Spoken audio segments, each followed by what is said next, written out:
Om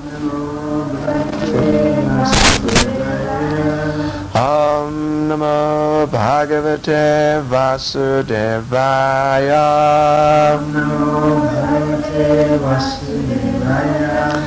Om Namo Bhagavate Vasudevaya.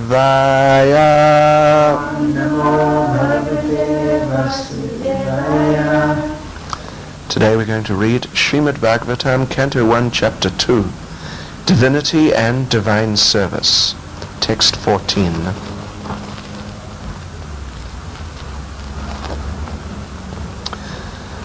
Tasmade kena manasa Bhagavan Sattvatam Pati Shrotavya Kirtitavyascha Dhyaya Pujas Chanityada.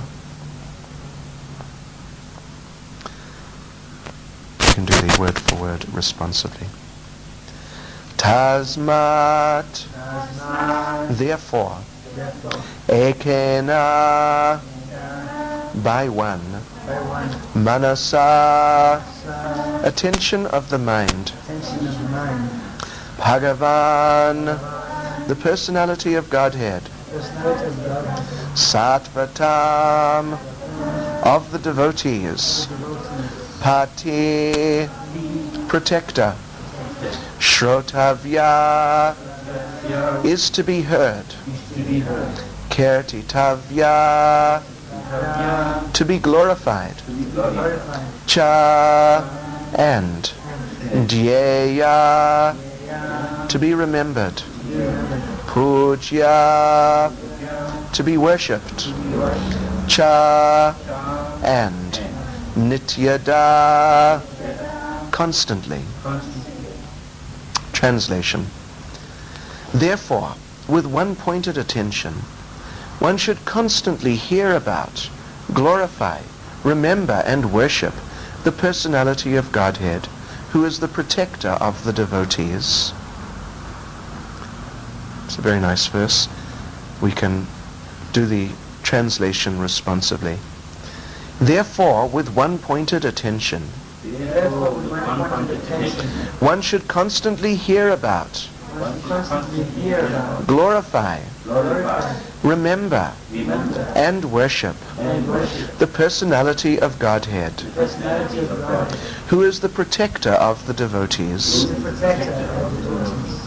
Purport by Srila Prabhupada. If realization of the absolute truth is the ultimate aim of life, it must be carried out by all means. In any one of the above-mentioned castes and orders of life, the four processes, namely glorifying, hearing, remembering, and worshipping, are general occupations. Without these principles of life, no one can exist. Activities of the living being involve engagements in these four different principles of life. Especially in modern society, all activities are more or less dependent on hearing and glorifying. Any man from any social status becomes a well-known man in human society within a very short time if he is simply glorified, truly or falsely, in the daily newspapers. Sometimes political leaders of a particular party are also advertised by newspaper propaganda, and by such a method of glorification, an insignificant man becomes an important man within no time. But such propaganda, by false glorification of an unqualified person, cannot bring about any good, either for the particular man or for the society. There may be some temporary reactions to such propaganda, but there are no permanent effects. Therefore, such activities are a waste of time. The actual object of glorification is the Supreme Personality of Godhead, who has created everything manifested before us. We have broadly discussed this fact from the beginning of the Janmadhyasya shloka of this Bhagavatam. The tendency to glorify others or hear others must be turned to the real object of glorification, the Supreme Being, and that will bring happiness. Tasmade kena manasa Bhagavan Sattvatam Pati Shrotavya Kirtitavyascha Jyeya pujas chanityada. Therefore, with one pointed attention, one should constantly hear about, glorify, remember, and worship the personality of Godhead, who is the protector of the devotees. Omigalatimrandasya Gyananjana Shalakaya Chakshuramilatam Yena Tasmai Shri Gurave Namaha Shri Chaitanya Manobishtam Stapitam Yena Bhutale Swayam Rupakadamayam Dadati Swapadantikam Vachakapatrubhyas Chakribas Sindhuvyavacha Paditanam Pavanepyo Vaishnavepyo Namo Namaha Shri Krishna Chaitanya Prabhu Nityananda Shri Advaita Gadadha Shila Sri Gaura Bhaktivinoda Hare Krishna Krishna Krishna Hare Hare Hare Rama Rama Rama Hare Hare. So the previous verses have been discussing Varnashram and how Varnashram is essential and how Varnashram should be carefully, the principles of Varnashram should be applied very carefully in such a way that they encourage Krishna consciousness. It's certainly possible to follow Varnashram without Krishna consciousness. And in fact, in India today, what we see of the remnants of the Vedic culture is that, in one sense, Varnashram without Krishna consciousness, and the state of the society at present is giving some sort of indication of what happens when you follow Varnashram without Krishna consciousness. It deteriorates, and everything deteriorates. So unfortunately, that is the case in India in the current day, even though, of course, people are still, many people actually, are quite attached. Some are very, very attached to their caste, or we would say Varna. Some of them are very, very attached indeed to their caste, or we would say Varna, even though there may be no real sense in it, in that they are not performing that duty in so many cases, or if they are, then they're performing other duties, and they're performing those duties imperfectly, like this. So in this way we have what is called the caste system, which has, for good reason, at least in many respects good reason, become very much looked down upon outside India, the abuse of Varnashram. So Varnashram, like anything, can be abused, and the natural result of that will be deterioration on the individual and general levels of human society. But when Varnashram is performed in Krishna consciousness, then it's very, very valuable as a context within which to cultivate Krishna consciousness, a favorable environment within which Krishna consciousness can relatively easily be cultivated, as opposed to just in some society where there's no structure in terms of Varna and Ashram. So the goal of that is, as this verse today is saying, that one is facilitated in life through following Varnashram. One is facilitated as much as possible within the material world to be peaceful by living according to one's inherent nature materially. So being situated in a comfortable situation as much as possible materially, then one can focus on Krishna consciousness without being distracted by material things. This is the idea. And the point then is, as the verse is saying, that one should be able to, and one should, with one pointed attention, focus on Krishna. Focus on Krishna consciousness by 4 particular activities are mentioned here: hearing, about Krishna, glorifying Krishna, remembering Krishna, and worshipping Krishna. Worshipping we can take to include rendering different types of devotional services. Like this, Varnashram should facilitate this, and when one has that facility through Varnashram, one should take advantage of that, and with one pointed attention, ekena manasa, one pointed attention, one should focus on Krishna, and in this way one can perfect one's life. In the purport here, Srila Prabhupada explains very nicely how in modern day society these practices of hearing about and glorifying, and then as a result of that worshipping and remembering ordinary persons, how this is going on, and how in fact this is very, very prominent in modern day society, that some person who is of no real significance, Prabhupada actually says insignificant, he has no real qualification, but somehow or other he's promoted. Perhaps he has a little charisma,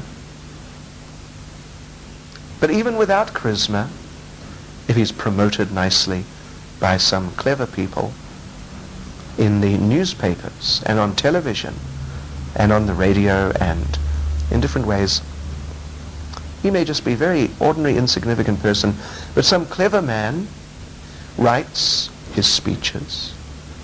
Then it sounds like he has very profound ideas about life. And in different ways like this. If there is some interview, he must get the questions beforehand. And then his clever assistants work out the right answers, and he has to try to memorize them. Anyway, that may be a little tricky, but in these ways they try. They try. So some insignificant man can end up being taken far too seriously by the ordinary people, and they place their faith in him. Faith arises, as we heard, if we hear about Krishna. Yeah. In the case of Krishna consciousness, if the Madhyamadikaris tell you about Krishna, give you Krishna consciousness, then faith will arise, and then everything can develop. So in this case we have the material equivalent, that through being promoted, through people hearing, they develop faith, and then they worship, or something like that, and they remember that person, and then everything follows. That person becomes popular and prominent, gets some position, and then after a little while, in so many cases, shows himself to actually be not qualified. And in this way people are disappointed. So material life means, in one sense, a sequence of disappointments, a process of disappointment. One disappointment followed by another. In fact, one politician even made the point that in the history of humanity, no government has ever, at least in the history of democracy, no government has ever been able to avoid being kicked out. They've all been kicked out. People have eventually become dissatisfied and kicked them out. This is going on, and this is the principle here. This is the principle. In material life, they call this, I think, something like this. They call it the Peter principle. You've heard of that? The Peter principle. That someone is a little capable, so he's given a certain duty, and he can do that. So they then elevate him to a higher duty, and he can do that because he's fairly capable. They elevate him to a higher duty. He can do that. He is promoted to a higher duty till he gets to the point where he can't cope, and then they leave him there. and he stays there. This is called the Peter Principle. In this way, the idea is that everyone is promoted to the platform upon which they become incapable of really coping, and as a result we have a mess in modern society. Well, that's one interpretation. But certainly what Srila Prabhupada is talking about here is going on very much. Unqualified people are being promoted in irresponsible ways, and the foolish public, having been disappointed, feel that yes, here we have the right person finally. And so they get behind that person, they develop faith through hearing the propaganda. They get behind that person, and after a while they become disappointed. So in this way, human society, material society is going on, and people are generally very disappointed. Just through some foolish process of giving a person, creating a reputation. Srila Prabhupada told the story of Sarbal Singh. Did you hear that story? Sarbal Singh? It's an interesting story. One gentleman approached another gentleman crying, and the second man said, "Oh, why are you crying?" He didn't really know the person. "Why are you crying?" And the man said, "Sarbal Singh is dead. He was so wonderful, so nice, so gentle and helpful, and he's dead." And just started crying and crying. And the second man, he became affected and he started crying. And one of his friends came and said, "Oh, why are you crying? What happened?" "Oh, Sarbal Singh is dead. He was so nice, so kind and considerate, such a wonderful person, and now he's dead." And the third person started crying. And one of his friends came, and the same thing happened, and the same. Eventually one of the government ministers was passing by, and he saw that here and there are all these grown men crying. So he asked one of them, "What happened?" And the fellow said, "Oh, Sarbal Singh is dead. He was a pillar of society, a great servant of humanity, of the highest, most noble character, a benefactor of all humanity. And he's dead." Oh, and he was crying. So the minister started crying. And then the king saw him. And the same story happened, but then the king was a little more intelligent. So he said, "Okay." So the minister said, "We must declare a national day of mourning because Sarbal Singh is dead. The whole country must be a holiday." So the king said, "Well, yes, we could do that perhaps, but tell me just, who is the Sarbal Singh?" So that minister said, "Oh, well, he was a great man, but I'm not sure. Ask him." So eventually he went back to the second man, and he said, "Yes. Well, I don't know, it was him, the first man."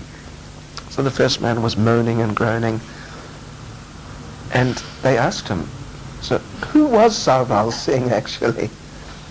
And the man said, "Oh, Sarbal Singh, he was so wonderful.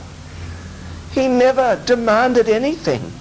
He just took whatever he got, and all day he served. But who was he? He was my donkey."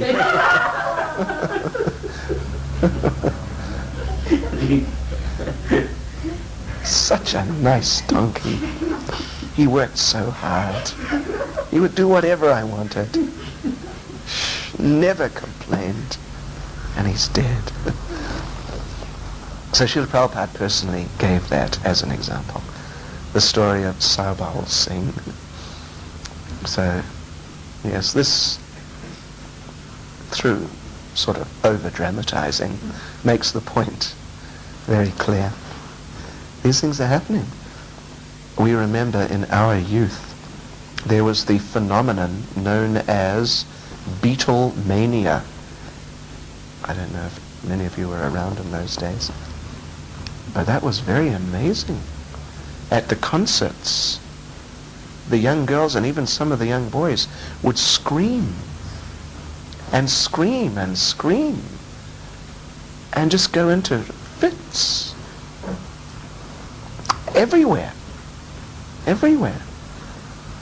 But initially how it was started was that the manager of the group, through some sort of employment agency or something like that, hired about 200 or 300 girls in America for when the Beatles arrived.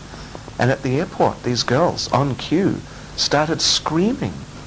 And then they attended the first few concerts, the same group of girls, and started screaming and pulling their hair. And so it caught on. Then it just started being done. And that was called Beatlemania. Really.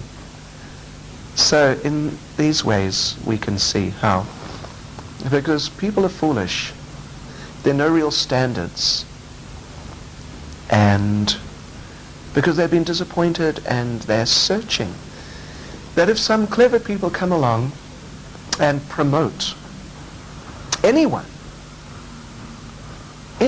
actually, that anyone can be made popular despite their lack of qualification.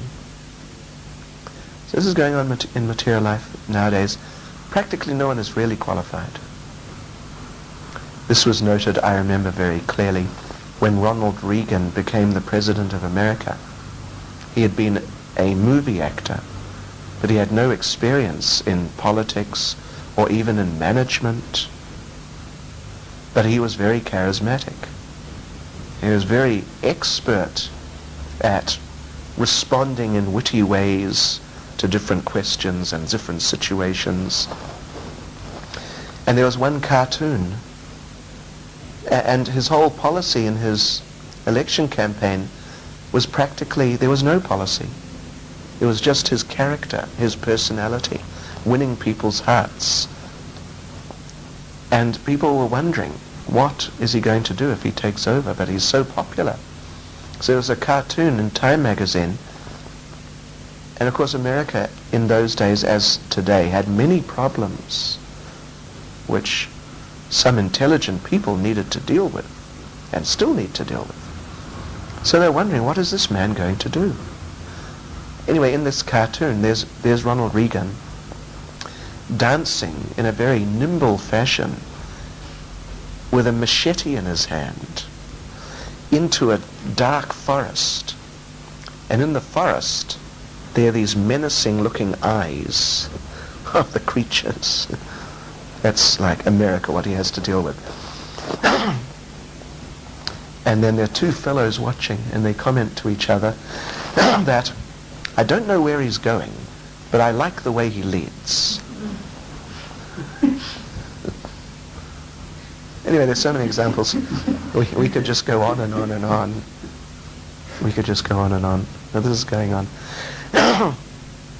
There may be some temporary benefit.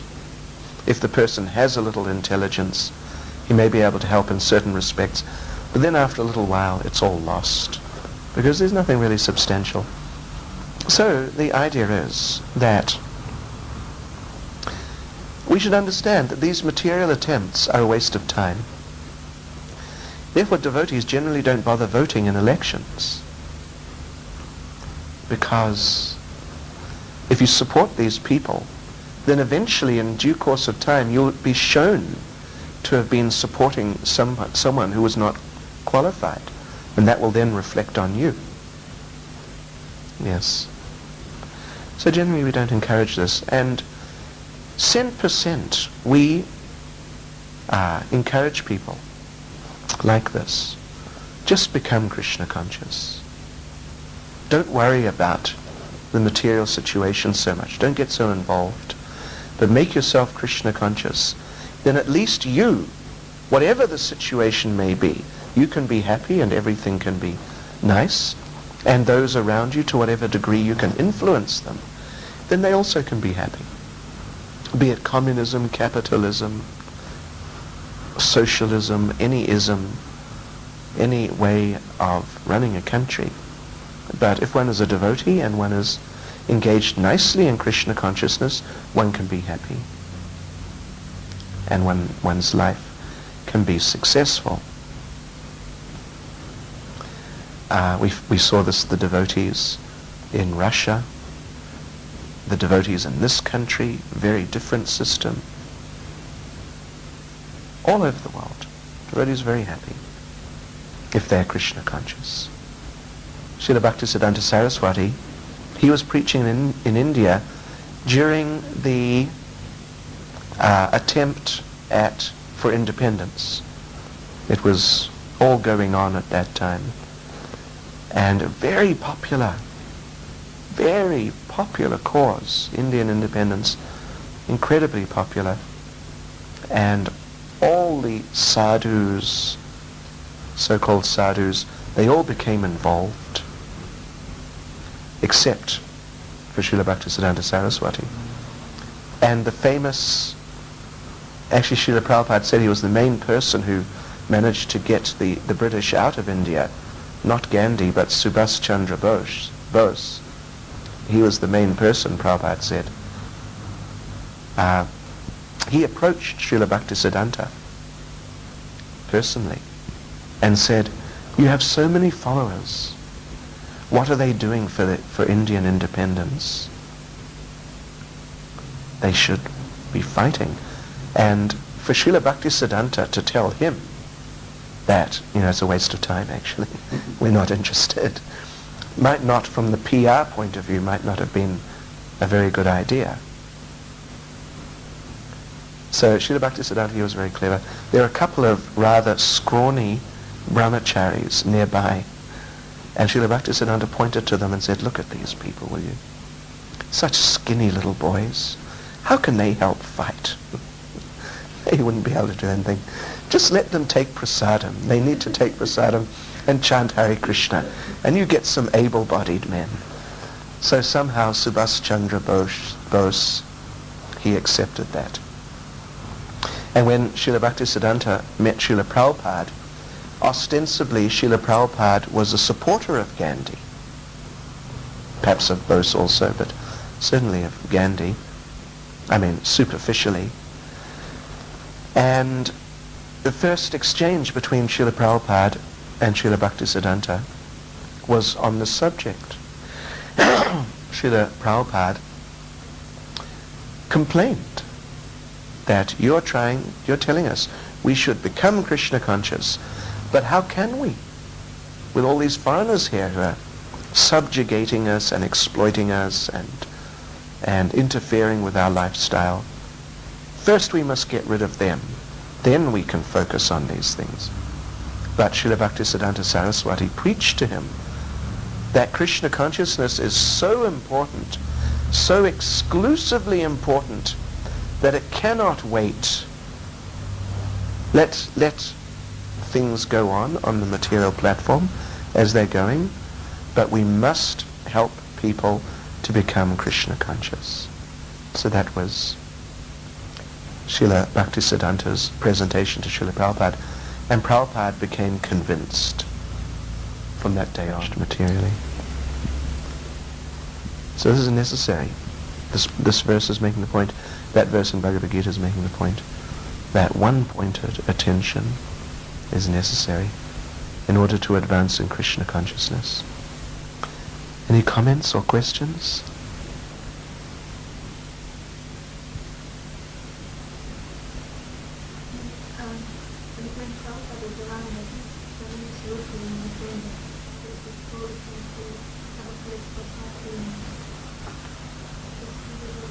In God we trust.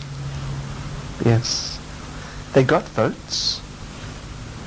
They ran for Congress or whatever in America in a certain area only. It wasn't like a national effort. And they got, I don't know how many, but they got, something like some sort of percentage of a percent of the vote. in that area. So some people appreciate it. Prabhupada encouraged it.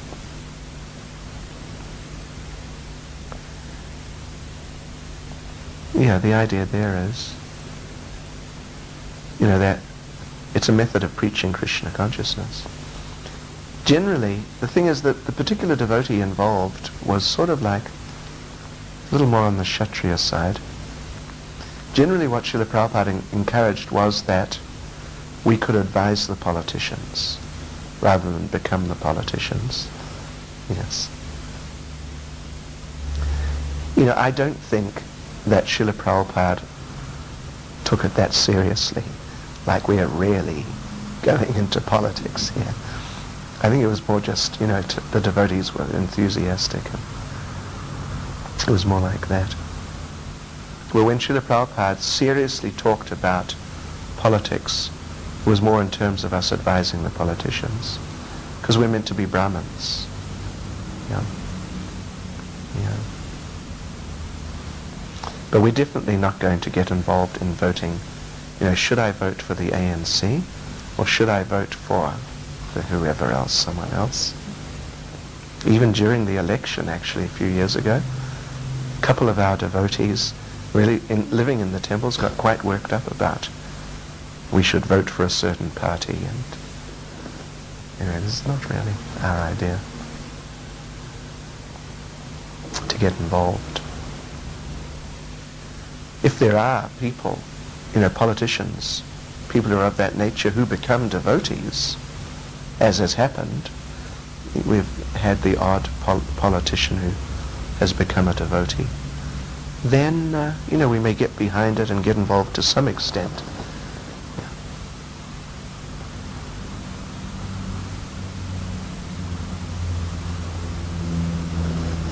How is it possible to follow Varnashram without unified consciousness, since the essence of Varnashram is created by Krishna himself? How can you keep out of Krishna away from Varnashram? The thing is that Varnashram is a system for managing society. It may have been created by Krishna. Everything's been created by Krishna. But anything can be abused. Krishna consciousness can be abused, in that a person may preach Krishna consciousness but then try to exploit, whatever may come as a result of his preaching. That's happened. So Varnashram is a structure managerial system for society, and it can be abused. Yeah. It means 4 Varnas and 4 ashrams. So anyone can be a Sudra, Vaishya, Kshatriya or Brahmin and not be Krishna conscious. Anyone can be a brahmachari or grihastha or vanaprastha or sannyasi and not be Krishna conscious. So yes, it's not that it's not possible, but the thing is that it doesn't work. And it doesn't work, and India, the state of India now, is evidence of that fact. So many people hate the caste system. So many people have died because of the caste system. Died in fighting with each other about the castes. Oh yeah. So, if anything becomes abused, Prabhupada said that money can be used to promote Krishna consciousness, or it can be used to promote killing people. A knife can be used by an expert surgeon to save someone's life. By another person it can be used to kill someone. So it's really a matter of the consciousness. But the thing is that as far as managing society generally goes, of all the different systems that can be applied, the one which will help people facilitate their becoming Krishna conscious the most is Varnashram. It's not that if there's a communist government people can't become Krishna conscious. They can, and they have done. It's not that if there's a right-wing government that people can't become Krishna conscious. They can. But more people will more easily be able to become Krishna conscious if there's a varnashram system within society. Because certain aspects of communism, certain aspects of capitalism, I mean many aspects really, but certain aspects are very strongly opposed to Krishna consciousness. Like in capitalism, the fundamental principle is exploit to get ahead. Capital, somehow get capital. That is capitalism. Yeah, and whatever achieves that is the right thing. So that mood of selfishness and greed is very much against Krishna consciousness. On the other side, communism, the idea is to reduce everyone to the same level. So that is opposed to Krishna consciousness. Then some Sudra's opinion is as valuable as a qualified Brahman's opinion. So that's very much opposed to Krishna consciousness. Capitalism is more individualistic, which is, has some applicability within Krishna consciousness. Communism is more like with a single higher goal for everyone. In a sense, that's more applicable in Krishna consciousness. But anyway, so it's like that. People can become Krishna conscious, but varnashram is the most conducive type of social environment for facilitating that. Hare Krishna. In terms of in the Vedic system, we know that the system is monarchy. There's one monarch. But actually we see that the Brahmins are the ones actually were, in one sense, running the place. Well, they were giving instruction. And they're democratic. They go together, they agree on something, and then they tell the king. So in one sense, Yeah. they are the democratic people. Well, see, there's no such thing as a pure democracy, because democracy means that the people rule, and that's highly inefficient. Particularly if you've got like 40 million people, as in this country, if you need to make a decision, you've got to ask all 40 million people. It's very inefficient. Anyway, that's one point. There is no such thing as democracy, actually. In fact, democracy generally means that the people are allowed every few years to decide who rules them. Other than that, they don't take part in the process of government.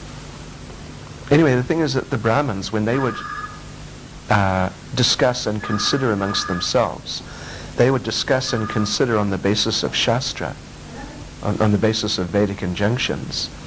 And because of their acute intelligence, they would be able to analyze the situation and the relevant instructions, even though there might be different instructions, and understand which elements of which instructions were best to apply under those given circumstances. So they would come to a consensus, which in a sense is like a democratic process, but it was actually a process of enlightenment, really, in truth. Yeah. And it wasn't just, your opinion, my opinion, and even though something may appear to be better than something else, but it also has major shortcomings. They would come to the point of seeing that something was right. A certain way of addressing a situation was the right way. Just like when Ashvatthama was captured after he killed the children of Draupadi, then there was a debate what to do with him. Krishna said, kill him. Draupadi said, don't kill him. We should respect him. So then they analyzed, according to Shastra, what to do. It's just briefly presented there. I think it's the 7th chapter of the first canto. And then they came to the conclusion that that he should be killed and not killed. That was the correct thing. So how do you kill him and not kill him? Because he was a Kshatriya, you kill his pride. That's even worse than killing him. If a Kshatriya was killed in an honorable way, he would think that was better than living, because his pride was maintained. His standing was maintained. That was better than being allowed to live through being embarrassed in some way and humiliated as a coward. So to humiliate Ashvatthama was a better way of killing him than killing him. But at the same time, he shouldn't be killed because he's a Brahmin. No, he wasn't a Kshatriya. He's Brahma Bandhu. Yeah, fallen Brahmin.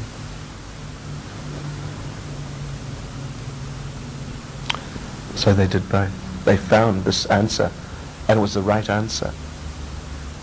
You know, you could have argued for killing him or for not killing him. But in both cases, there would have been good reason for feeling this is not really like completely the right answer. It only addresses the situation in certain respects. But there are other respects which we're not addressing. But by killing him and not killing him, they completely addressed all the things that needed to be addressed. That takes expertise. And nowadays people don't have that.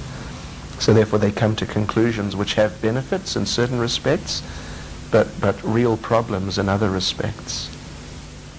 Yeah, it's the best they can do. They're not qualified to analyze and to know what to do to cover all the different elements. Yeah.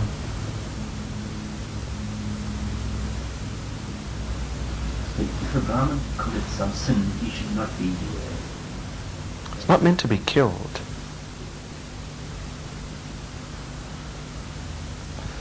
Brahmins, women, children, old people, even if they commit sin, they're not meant to be killed. Even if they commit sins for which different people can be killed, they can't be killed. That's the general idea, yeah. Ashvatthama killed 5 children while they were sleeping. The conclusion was he should be killed, but also not killed. So they didn't kill him. But they were so expert that they more than killed him by killing his pride. Well, what they did to kill his pride, they shaved off part of his hair and part of his beard and moustache and sent him out with no belongings to just wander, with some hair sprouting out here, bit of a beard here, and so on, looking like completely weird and with nothing. And then people would see him and recognize, oh, this is Ashvatthama, but look at him, and laugh. And so because he was Kshatriya, and he had that, or because he was Brahmin, actually he was Brahmin and Kshatriya, but because he was in a high position, and then to be dishonored like that, and embarrassed like that, very heavy. Would have been more kind in a certain sense, in terms of his image, to kill him as a warrior. Arjuna captured him, he could have killed him. Normally they wouldn't capture, they would kill.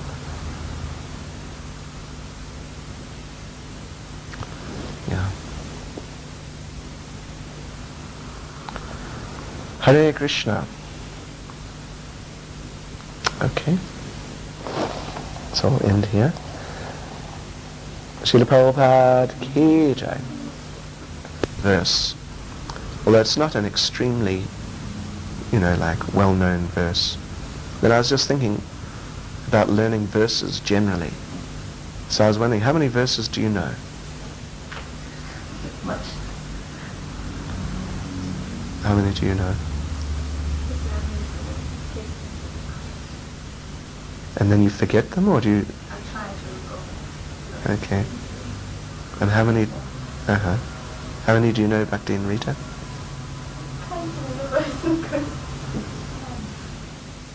How many do you not remember? Or partly remember or something? And how many do you know? 20? Not so many? Okay. Anyway, I just had this idea that maybe some of you today, if there's nothing much going on, I was thinking particularly the two of you probably don't have so much to do, and maybe clearer if you... Do you know any verses? You may not have really got into that. Oh, you do? Which one?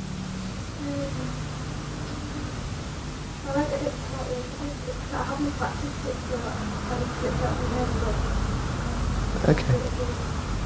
So I was thinking I could possibly give you, and whoever has the time, could try and learn a few verses today. What do you think? Okay? So why don't you get your pens out, and I'll just give you a few verse numbers, and then you can, if you've got access to Bhagavad Gitas, you have how many? Just one, is it? I've got three. I've got three, but one is without the... Without the Sanskrit. Yeah, just the English. Anyway, you could always just write down the verses, so you don't have to worry about sharing the Bhagavad Gita. So why don't you get pen and paper?